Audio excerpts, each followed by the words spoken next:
a big believer in having chapters in life. It's certainly been my experience in my professional career. And wouldn't it be great if you had somebody who could guide you on what to write in your next chapter? Marcy Bullock is one of those people. She is a professional leadership and career coach, and she's spent the past 37 years guiding others into their next chapter in life and bringing their best self to work. I'm so excited to share my conversation with her today with all of you, where we touch on hot topics like career transitions and gender disparities in the workforce. Stay tuned.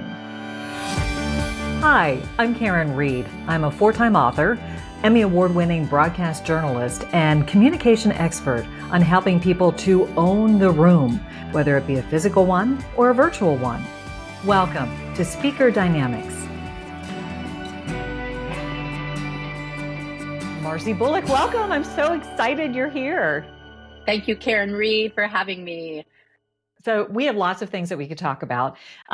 And I wanted to kick things off just by level setting, because you have spent your entire career helping others to figure out their career path. And I am really curious to know, what are some of the common challenges that people encounter and that you help them to overcome when they're trying to figure out, I guess, what they want to be when they grow up at all stages of life. There's so many different stages of life, and the what am I going to be when I grow up is the best question. I'm glad you couched it in that. And again, thank you so much for having me. It's really an honor to be here, and I love your podcast. I'm one of your fans, so to be on the episode is really an honor. Well, Yes, thank you. so I've worked at 4 different universities around the globe, and honestly, no matter where I am, Australia, United States, you name it, it's all about that planning for your future. And, I rephrase that question a lot to people instead of saying, what are you going to do for the rest of your life, which absolutely intimidates everyone. Yeah, how I scary is say, that? yeah, very scary. I say, just what are you going to do next? So if it's a college student, it could be next week, it could be next summer, internship. If it's a graduating senior, it could be your first job. And we know that that doesn't define people. And so I think one of the biggest challenges is just honestly getting out of your own way, because you have had so much of your life planned out. If especially high achieving folks that go on for more education, they've gotten all the great grades, they've done all the activities, and all of a sudden they're getting ready to become that grown up, and they don't have any idea. They're like standing on an abyss and it's just looking foggy. And that is one of the things I've noticed when I talk to college students and even some of my graduates is, let's just take the pressure valve off. Let's just get to know who you are, try things out, see if you like them, see if you are energized by them, see if they're using your gifts and skills. And if so, go for it. If not, you can always make a change. And I know we're going to talk more about values, because that's one of the things that I really focus on when people are thinking about finding a career path that is fulfilling to them. But honestly, if you find that you get the Sunday scaries on Monday, Tuesday, Wednesday, Thursday, etc., you just might be in the wrong place, and it might be time to reassess who you are and make a change. That is such a great answer. And I loved how you put it in the Sunday scaries, on all the days of the week. I think that obviously you have to start reevaluating what you're doing currently. But I also think it's really important to mention that, you've worked obviously a lot at the university level, but you can get the Sunday scaries and realize that you don't like where you are at any point in your career. And do you offer the same advice?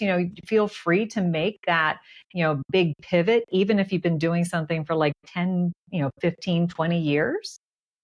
Yes, it is 100% acceptable to make a pivot. And unless you thought from the beginning you wanted to be an accountant or an engineer or a doctor, and it required very specific skills to get to that role, what we find is when we look at people 10 years out of school, Nothing correlates to what they studied. People say, I didn't know this is where I'd be. That was one of my favorite questions to ask the family members at orientation was, and I might have asked you when your son came to state, I might have said, Right. did you know where you'd be now when you were 18? And everybody kind of looks around and goes, there's 300 people in the room. No, there's one person that says, yes, I always knew I'd want to be a vet. So people do make career changes. And I think on average now it's 3 and 10 different job changes in a lifetime. And this generation, the Gen Zs, they are redefining what it means to be loyal to a specific place because they're almost like free agents. They go somewhere for a year or two. If it's not the right fit, they move on. Yeah, I mean, gosh, we could do an entire episode on this, on how that impacts the way leaders, you know, cultivate the next generation coming into the workforce, and how to attract and also retain, because that is a big issue and a big challenge for many folks. But we're going to say that for a different episode. But I did want to kind of push into one of your more popular courses that you taught at NC State, which is Women in the Workforce. Tell me more about what that course was all about. Yeah, thanks for asking about that. So I realized that really any marginalized group needs role models, needs tools in order to be able to succeed. And so I decided to design this course. And after teaching it for a few years, it was one of the most rewarding things I did because I'm very excited about helping women to advocate for themselves, to get what they are worth. I mean, you and I are from a different generation where things were very different when we got out of college. And now things are getting better, but there's still a lot of work to be done. So after teaching that course for years, I was so excited because not only did I have women in the class, but I had a few men in the class. I Mm. had a student that identified as non binary. And honestly, any marginalized group can benefit from understanding why they are holding themselves back and how they can stop holding themselves back and get to the goal that they've set for themselves. No, and actually, you were leaning into the next question I wanted to ask you about, which is, we have improved in terms of gender parity in the workforce, but there still are certainly some disparities. And where do you see the factors at play for that? Yes, there are. And I think one of the biggest factors at play is women going into the workforce oftentimes are apologetic. They don't want to step on anyone's toes. They ask for something and then follow up with qualifiers such as, but it's okay. And if you had someone else in mind for the promotion, I understand. And so I think with the gender parity, one of the big issues is, well, let's just be real, just parental leave and women being primary caretakers in a lot of families. That is one of the big issues, is that that Mhm. is not across the board something that everyone has access to. And Right. also, I just feel overall, when women are going into the workforce, we know they don't make as much money as men do. And being confident enough to just walk in and take up space and be able to make it clear that they know what they're worth and they're going to push for it. And I actually did that myself. I asked other people who were doing the same job I was doing when it came time for an opportunity for growth. I asked them how much they were making. I know that sounds a little bit taboo, like we don't walk around with a post-it note that says 80,000, 200,000, and salary transparency is a big issue, but I'll tell you what, my friends told me what they were making, and I went in with that data to talk with the would-be supervisor and was able to negotiate way more than I ever would have been. So when I'd invite women to come and talk in my class, because I didn't want my students to just hear from me. I'm one perspective. I'm a white woman. I have privileges that some women of color do not have. Every woman that came in from whatever ethnic background talked about the same thing, that they felt like they weren't worthy, the imposter syndrome, comparing yourself, judging yourself, and being so hard on yourself. Yeah. And why do we do that?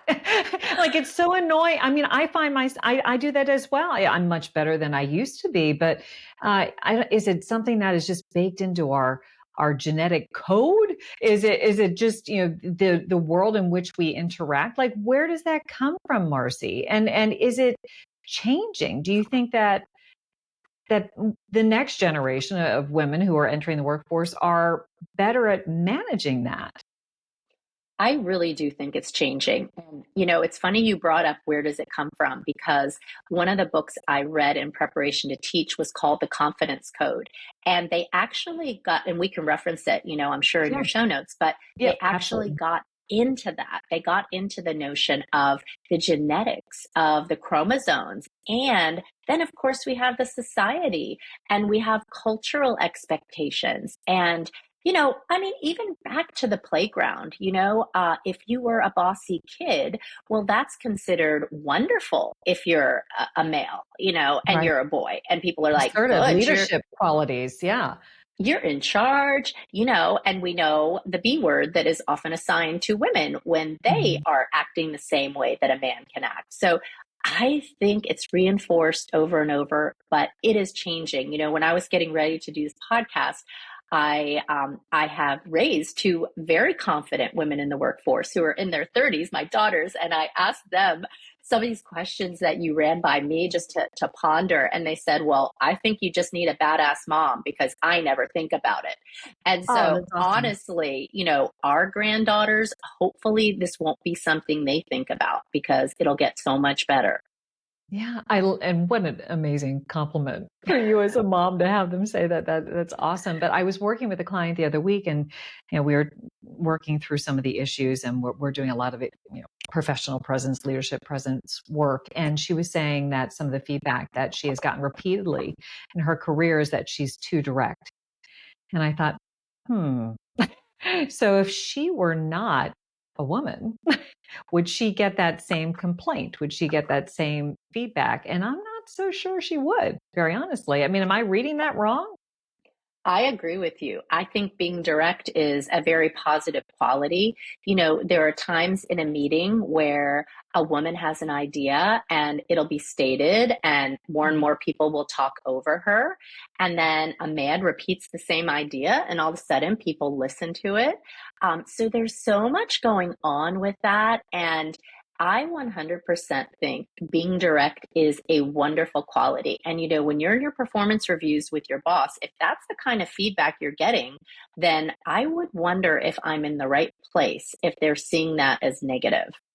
Yeah. No, that's actually spot on. There's another uh, place where they would appreciate that, and concise, direct, clear communication is one of the hallmarks of what I teach anyway. So I think that makes a lot of sense based upon best practices for communication. I was thinking also about how when I began my career in TV news, there was absolutely like overt male chauvinism in the newsroom. I was one of a handful of women, and my one of my first co-anchors at the time was a complete misogynist, and he said some very rude things to me, and comparing me to Gloria Steinem in a very like negative sort of way, and he would do various gestures. And at that time, I was really young, and I just laughed it off, and I tried to not you know freak out about it, and I certainly wasn't going to get any support from all of the people who were surrounding me.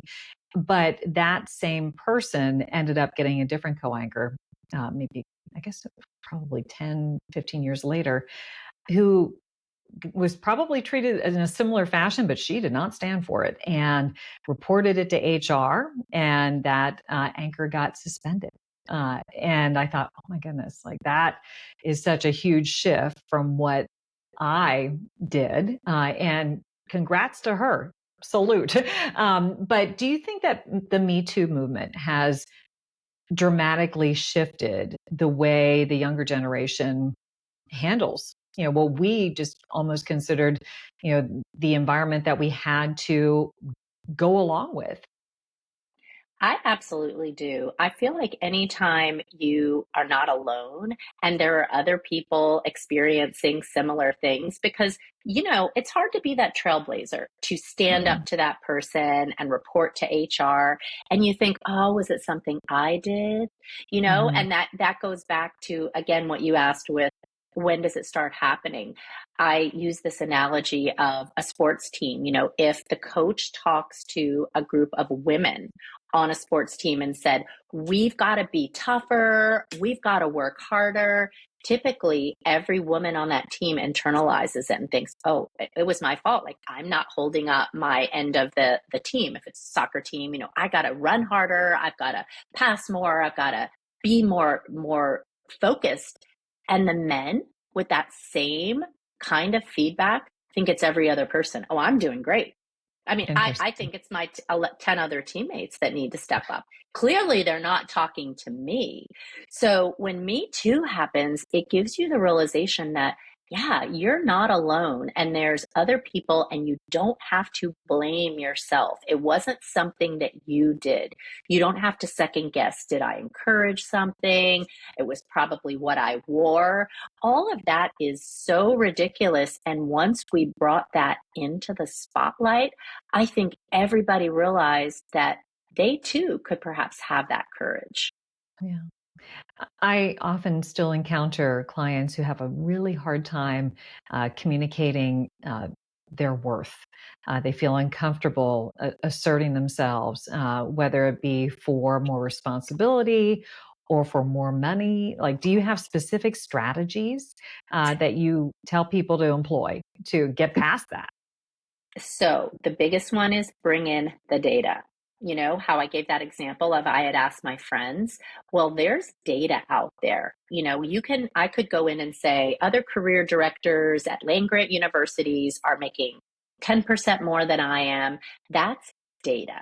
And Mm, it's very difficult for someone to put just look the other way when you're giving facts in that situation, and projecting confidence, being comfortable with the silence. And I know you're big into communication, so this is one of the points I was thinking about is I think a tendency is to say what you're worth and then feel uncomfortable and fill in with some of those qualifiers and just sit, just listen. Don't second guess yourself, think you're not smart enough or experienced enough or old enough. I mean, we all put something in that enough blank where we feel like we are lesser. And it is because we're really hard on ourselves. And that can be good because it pushes us to be successful, but it can also be really, really challenging. yeah, silence is a powerful tool. And it can be really difficult to sit there in that space, but it's valuable and it doesn't have to be done in a standoffish sort of way. It can just be, I'm going to throw this out there. Let's let you ponder this a little bit. And it's all in how, in my opinion, how you are then interacting with your nonverbals. If you are, being, pleasant and have, a facial expression that reflects that I feel comfortable in my own skin. I feel comfortable with that I just said. What do you think? That is very different than throwing out there and then appearing like a shrinking violet. So I think that I love the idea of pausing and being confident and letting it sit there and letting them respond is a really valuable trick. I love that strategy. Anything else that you would tell people to do? Yeah, and part of it relates to your day-to-day decisions. So a Mm, lot of times women get caught up in signing up for the birthday party committee and doing the graphics for the presentation instead of the analysis. And that's one of my strategies is it's called glue work. Don't raise your hand for that unless that's part of your job description. You should be doing what ties to the strategic plan of that organization. How does your job match with your boss's priorities? How are you prioritizing things? And can you tie your accomplishments to impactful action items that have made a big impact on that organization? That's how you're going to be able to advocate yourself. But if you're continually agreeing to do some of these things that women typically do, you're going to find that when it comes time to advocate, you don't have as much to pull for. That is excellent advice. I love that. So the glue work is not automatically labeled as, the woman's job. It's, make sure that what you're doing is aligning with the strategic plan, with the KPIs, whatever those are. And I think that that's really a critical piece there. I love that. When you were saying that was professional development, don't Mm, be afraid to ask to learn new skills for whatever your ambition is when you want to get promoted. Maybe there's a way you need to sharpen your saw and there's a conference coming up. And it would be easy to just do your job and not get out of the office and learn that new skill, but push for that. And even when you're negotiating your first offer, what are the professional development opportunities? Because that can really position you to be able to advocate when you learn some of those things. yeah, and also can position you for the next chapter of your life, which I do feel like I have tried to always be thinking about what I can do in my current job to set me up for my next chapter. And that's actually what I wanted to talk to you about, is getting back to your true calling, which is helping people align their actions to their values and to find fulfillment at work. So, what are some of your top tips in that category? Absolutely. So, aligning your actions with your values. So, you said it, Karen. The first thing is you have to know what your values are.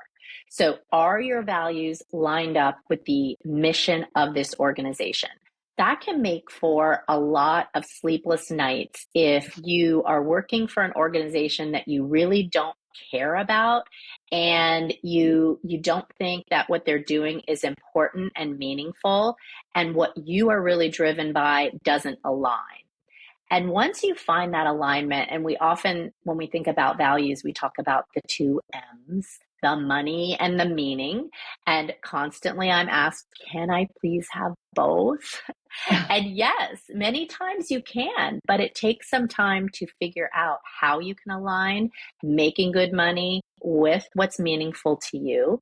So I Mhm. always give my house analogy. So bear with me. If you were Yeah. building a house, if you thought about the foundation and the drywall, and you thought about the furniture. Those are the three. Oh, and the paint color. Those are the four Mhm. things. So we've got Okay. our foundation of our house, we've got our drywall, we've got our furniture, and we've got our paint color. Now, those four things I use as an analogy for values. So I'll say your foundational values are basically the things you will not negotiate. Those are your deal breakers. And I have a tool that I use with my clients in the business I have where people identify those. And honestly, people, they haven't thought about that. Most people have Right. never thought about, like, what are my deal breakers? Wow, okay, that's kind of going to impact me because if I have a crack in the foundation of my house, what happens? Yeah, your house will not stand. Exactly. Okay, so then we've got the drywall, which I call the core values, almost as important as the foundational value, but they're like one lower on the priority list. And then I guess we've got our decorations, our furniture, our comforter. They make our life really nice. I call those your minor values. I could survive on my concrete slab if I had to, right? Yep. And then the imaginary values are what I call the paint color. So if I looked at my paint walls and I said, agreeable gray, I'm going to love agreeable gray. And then I look around after 2 weeks and I go, I hate agreeable gray. But all of my walls are painted this way. And it's making me feel kind of nauseous.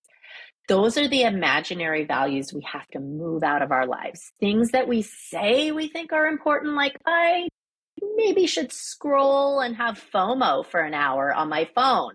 And then I feel like crap afterwards.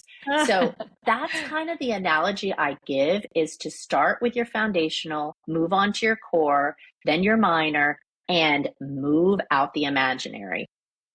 That's awesome. So let's leave our listeners or our viewers with the thing I like to leave every week with them, which is like the one big takeaway. So we talked about a lot of different things, Marcy, but if there was one thing that you would want our listeners, our viewers, our loyal followers to consider until next time, what would that one big takeaway be? I like that question. I think it is get out of your own way. So Hmm. we've talked a lot about women today, but honestly, any group who is feeling like they are getting in their own way, just take a rest on it, give a little self compassion to yourself. I say treat yourself like you would your best friend, right? So if you're going in to talk to your boss about that pay increase or for an interview, you wouldn't rip yourself apart if it was your best friend. You would build them up and say, you've got this. Keep the confidence going. And I think that's kind of my big takeaway is based on our conversation, don't sell yourself short. Try to think about what's important to you, and this is your life. Honestly, like I love this one study that was done of hospice patients. And these were people that had their expiration date stamped, right? I Mhm. mean, we all have one, but we don't know it. We don't Right. know, like a carton of milk, this is what the expiration date is. But these folks were asked as they look back on the end of their life what they regretted the most. And it was two things: spending time that were with people that were important to me. So more time with loved ones and Mhm. doing what I wanted and following my path and not the pressures of others. And I Mm. think that kind of goes back into the last takeaway, which is this is your life. You get to choose.